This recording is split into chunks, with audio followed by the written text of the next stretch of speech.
Hi, Cancer. Welcome to your love and relationship reading for the month of January. A friendly reminder, these are generalized readings, so not everything in the reading may pertain to you.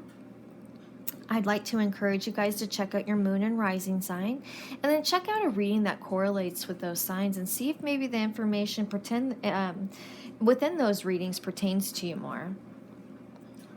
So how this works is I start off with my singles. I do a spread for my singles and just see a general overview of where you're at right now, and possibly what's to expect in the matters of love for this month. And then I move ahead and go into my couple spreads. I am available for private readings and can be reached at montreflotero@gmail.com.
All right.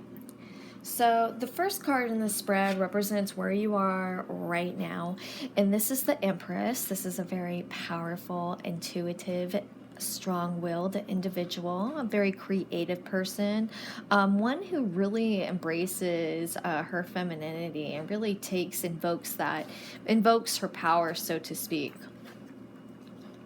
The next card is the Ten of Cups, and this is what's crossing you. And when I say crossing you, it really is like what's the weather going on in your life, and you are in a really great place. You're very happy. I know you're single right now. And I think really that's all that's really lacking. You're just in a really good spot to start fresh with someone.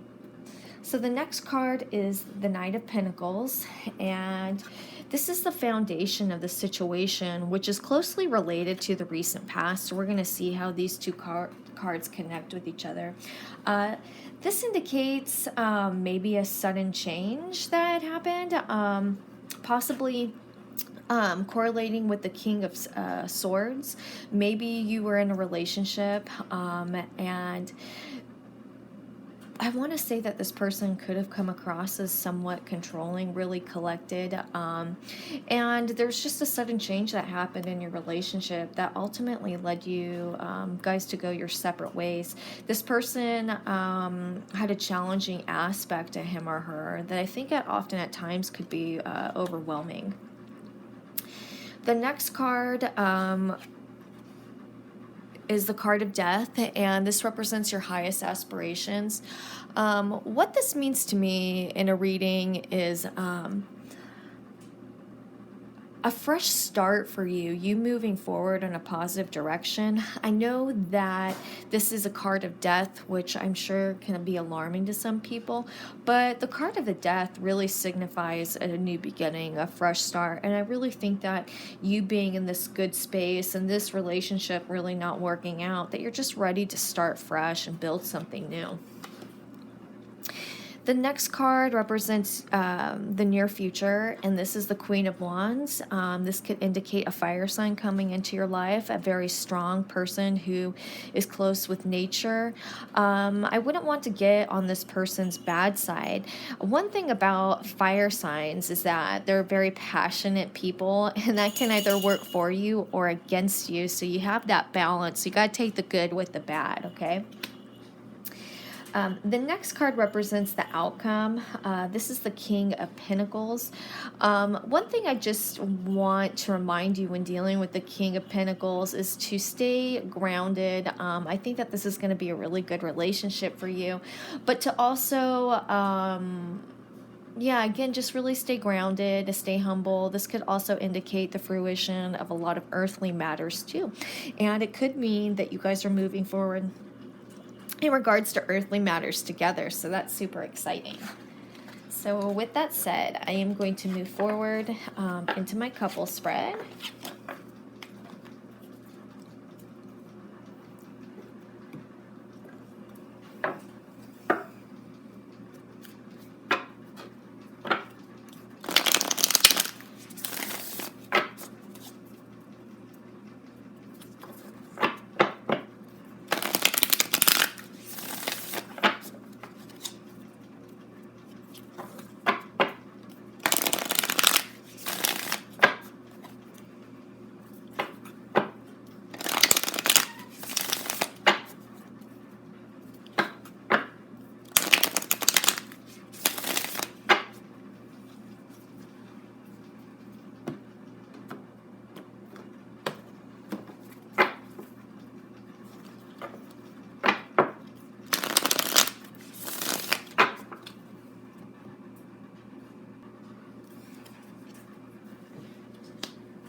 Okay.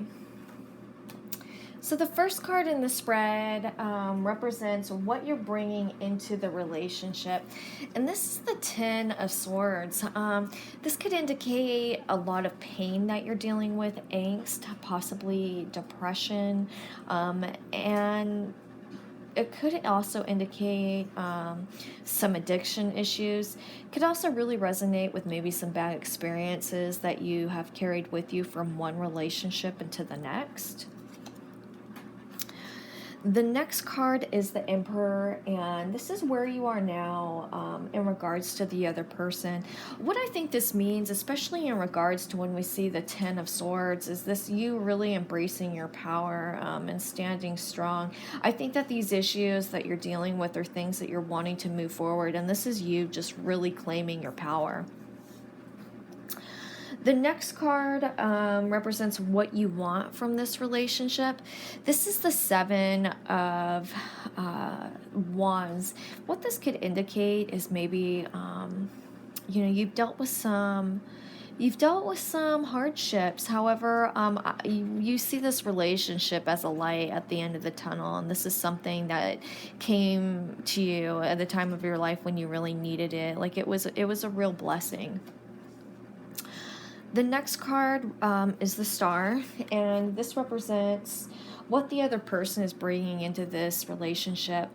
I really feel like this person wants to take care of you and help you out. It could indicate that maybe at one time when you were going through these hard times that this person really helped you get back onto your feet. This person was a real guiding light. This person also has a really good spiritual connection with the divine that I think radiates throughout him or her, which makes it easy for this person to be around. The next card represents what the other person is getting out of this relationship. And this is the High Priestess. This person thinks very highly of you. This person is very intuitive. Sees you as someone who's very intuitive and very powerful. And I don't know if you always see yourself that way. I feel like maybe you don't. I think you're getting better. Things are constantly improving for you, but I think that at the time when this person met you, you didn't have a good opinion of yourself. The next card represents what they want from you. And this is the Hermit. The Hermit is a really cool card that I really closely identify with because the Hermit is a very deeply spiritual individual who lives on the outskirts of society because the Hermit doesn't let society define him or her. And this person appreciates, quiet and solitude because this person, that's where they do most of the reflection. And this person wants to share that with you. I think that this person feels like when you're together, it's just you and your partner, and you guys don't need anybody else. The next card represents how you see the other person, and this is the Son of Wands. You see this, you see your partner as somebody who's very charming, almost to the point where you're like, this is just too good to be true, and nothing is this perfect. So you have this feeling where everything's great and wonderful, but the idea of this is just too perfect and nothing is, like something just is off here. And I think it's because this person, you've had some hardships, and I think that's what's making you a little reluctant. The next card represents how your partner sees you, and this is the Daughter of Cups. Your partner sees you as someone who is very creative, very emotional. There's a lot of depth to you, and also a little bit of innocence. However, you also have a very strong work ethic, but this person could be hurt very easily. This person sees you as also being very sensitive. So the outcome is the Six of Pentacles, and this is a giving card. This is also the card of charity and a card of balance. I think that you have some bumps in the road, some things that you need to work through. But overall, I really see this relationship continuing to move forward on a positive path. This person, I think, is very good for you. What I'd like for you to do, my go-to stone, fluorite, is work with fluorite, which opens up your heart and throat chakra. This will aid in balancing those emotions. It will also help with communicating. But for you, dealing with the Ten of Swords, I would really like for you to work with malachite. This is going to help you work through the trauma that you've carried with you from the past and really help you process it in a way in which you can move forward. My other go-to love stone is rose quartz. This is going to open up your heart chakra so you can receive love, give love, and most importantly, self-love, which I think is going to be really helpful for you. So if you guys have any questions, please feel free to email me at mantraflowtarot@gmail.com. I hope you guys have a great night. Bye.